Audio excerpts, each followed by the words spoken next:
ಇಲ್ಲಿ ನಮ್ಮ ಸಿದ್ದರಾಮುಲ್ಲಾ ಖಾನ್ ಇಲ್ಲ.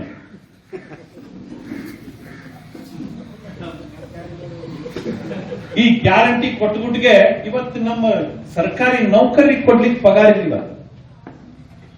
ನಿಮ್ಗೆ ಯಾರಾದ್ರೂ ನಿಮ್ ಸಂಬಂಧಿಕರು ನಿಮ್ಗೆ ಇವರು ಇದ್ರೆ ಕೇಳ್ರಿ, ನೌಕರಿಗೆ ಕೊಡ್ಲಿಕ್ಕೆ ಇವತ್ತು ಪಗಾರ ಇಲ್ಲ, ಅಭಿವೃದ್ಧಿ ಕೊಡ್ಲಿಕ್ಕೆ ಪಗಾರ ಇಲ್ಲ, MLAಗಳಿಗೆ ನಾವು ದುಡ್ಡು ಕೊಡುದಿಲ್ಲ, ನಮ್ಮ ಹತ್ರ ದುಡ್ಡಿಲ್ಲ ಅಂತ ಅಂತಾರೆ. ಹಿಂದುಳಿದವರಿಗೆ ಮತ್ತು SC ST ಗಳಿಗೆ ಕೊಟ್ಟಿರೋ 11,000 ಕೋಟಿ ರೂಪಾಯಿ ಅನುದಾನ ನಾಪತ್ತೆ ಆಗುತ್ತಿದೆ. ಮೋದಿಯವರು ಅದನ್ನು ಮಾಡಿಲ್ಲ.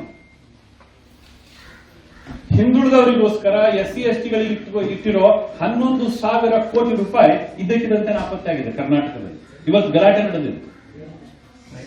ರಾಜ್ಯ ಸರ್ಕಾರ ದಿವಾಳಿ ಆಗ್ತಾ ಇದೆ. ಈ ತರ ಗ್ಯಾರಂಟಿ ಮೋದಿ ಕೊಟ್ಟಿಲ್ಲ. ಮೋದಿ ಗ್ಯಾರಂಟಿಗೂ ಸಿದ್ದರಾಮುಲ್ಲಾ ಖಾನ್ ಗ್ಯಾರಂಟಿಗೂ ವ್ಯತ್ಯಾಸ ಇದೆ. ಇವರು ರಾಜ್ಯವನ್ನ ಲೂಟಿ ಹೊಡೆದು ರಾಜ್ಯವನ್ನ ದಿವಾಳಿ ಮಾಡಿ ಓಟ್ ತಗೋಬೇಕು ಅಂತ ಅಲ್ರಿ ಅಪ್ಪ. ಇಷ್ಟು ಹೆಚ್ಚಿಗೆ ಸರ್ಕಾರ ನಾವು ಯಾವತ್ತೂ ನೋಡಿದಿರಕ್ಕಿಲ್ಲ. ಕಾಂಗ್ರೆಸ್ನವರು ತುಂಬಾ ಮಂದಿ ಮುಖ್ಯಮಂತ್ರಿಗಳನ್ನು ನೋಡಿದೀವಿ, ಜನತಾದಳ ಸರ್ಕಾರ ನೋಡಿದೀವಿ. ಇಷ್ಟು ದರಿದ್ರ ಸರ್ಕಾರವನ್ನು ನಾವು ನೋಡಿಲ್ಲ. ನಮಗೆ ಟ್ಯಾಕ್ಸ್ ಕೊಟ್ಟಿಲ್ಲ, ನಾವು ಟ್ಯಾಕ್ಸ್ ಹಣದ ಬಾಕಿ ಕೊಟ್ಟಿಲ್ಲ ಅಂತಾರೆ. ಅಲ್ರಿ, ತಮಿಳುನಾಡವರಿಗೆ ಇಲ್ದಿರೋ ವೇದನೆ, ಆಂಧ್ರದವರಿಗೆ ಇಲ್ದಿರೋ ವೇದನೆ, ಕೇರಳದವರಿಗೂ ಇಲ್ದಿರೋ ವೇದನೆ, ಇವ್ರಿಗೆ ಯಾಕೆ?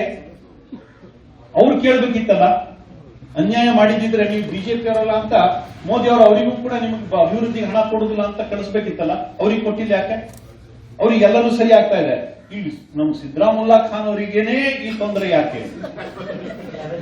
ಹೆತ್ತವರಿಗೆ ಹೆರಿಗೆ ಬೇನೆ ಗ್ಯಾರಂಟಿ ಒಪ್ಕೊಂಡ್ರೆ, ಆದ್ರೆ ಸಿದ್ದರಾಮಯ್ಯನಿಗೆ ಯಾಕೆ? ಸಿದ್ದರಾಮಯ್ಯನಿಗೆ ಯಾಕೆ ಬಿಟ್ಟಿ ಬಗ್ಗೆ ನೋಡ್ರಿ, ಇದು ಅತ್ಯಂತ ಸ್ಪಷ್ಟ. ಕೇಂದ್ರ ಸರ್ಕಾರ ಯಾರದೇ ಇರಲಿ, ಅದು UPA ಸರ್ಕಾರ ಇರಲಿ, NDA ಸರ್ಕಾರ ಇರಲಿ, ರಾಜ್ಯ ಸರ್ಕಾರದವರು ಪ್ರಸ್ತಾವನೆಯನ್ನು ತಗೊಂಡು ಹೋಗ್ಬೇಕು, ಅಲ್ಲಿ ಕುತ್ಕೊಂಡು ಮಾತಾಡಬೇಕು, ಅಲ್ಲಿ ಇದ್ದವ್ರ ಜೊತೆಗೆ ಸರಿಯಾದಂತ ಸಂಬಂಧ ಇಟ್ಕೋಬೇಕು. ಈ ಮನುಷ್ಯನಿಗೆ ದುರಹಂಕಾರ ಕಣ್ರಿ. ಈ ಮಾತು ಕೇಳಿದ್ರೆ ಯಾರ್ಯಾರು ಕೆಲಸ ಮಾಡಬೇಕು ಇವ್ರ ಜೊತೆಗೆ ಅಂತ ಅನಿಸ್ತದ. ದುರಹಂಕಾರಕ್ಕೋಸ್ಕರ ಯಾವ ಫೈಲ್ ಅನ್ನು ಕೂಡ ಒಂದ್ ಚೀಟಿ ಬರೆಯೋದಪ್ಪ, ಓಸಿ ಚೀಟಿಗಾರು ಬೆಲೆ ಇರ್ತಾವ. ₹1 ಕೊಟ್ರೆ ₹80 ಕೊಡ್ತಾರೆ. ಓಸಿ ಚೀಟಿಗಾದ್ರೂ ಬೆಲೆ ಇರ್ತಾವ. ಸಿದ್ದರಾಮಯ್ಯನವರು ಬರೆದಿರೋ ಲೆಟರ್ಗೆ ಇಷ್ಟು ದುರಹಂಕಾರದ ಸಿಗ್ನೇಚರ್ ಹಾಕ್ತಾರ ಅವರು. ಆ ಲೆಟರ್ ನೋಡಬಾರದು ಅಂತ ಅನ್ಸುತ್ತೆ. ಅಷ್ಟರ ಮಟ್ಟಿಗೆ ದುರಹಂಕಾರ.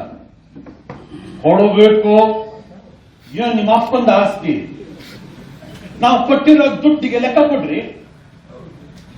ಕೇಂದ್ರ ಸರ್ಕಾರದಿಂದ ಇವತ್ತು ₹1,000 ಕೋಟಿ ಕೊಟ್ಟಿದೀವಲ್ಲ, ಅದು ಕೊಟ್ಟಿರೋ ಆ ದುಡ್ಡಿಗೆ ಲೆಕ್ಕ ಕೊಡ್ರಿ ಫಸ್ಟ್, ಅಂದ್ರೆ ಮುಂದಿನ ಕೊಡ್ತೀವಿ. ಲೆಕ್ಕ ಕೊಡೋದಿಲ್ಲ. ನೀವು ಯಾರು? ನಮ್ಮ ತೆರಿಗೆ ನಮ್ಮ ಹಕ್ಕು. ದೇವ್ರ ಗುಡಿಯಾಗಿ ಎದುರುಗಡೆ ಕುತ್ಕೊಂಡು ಹೇಳ್ತಾ ಇದ್ವಿ, ಈ ದೇಶದಲ್ಲಿ ತೆರಿಗೆ ಕೊಡ್ತಕ್ಕಂಥ 99.9% ಜನ ಹಿಂದೂಗಳು.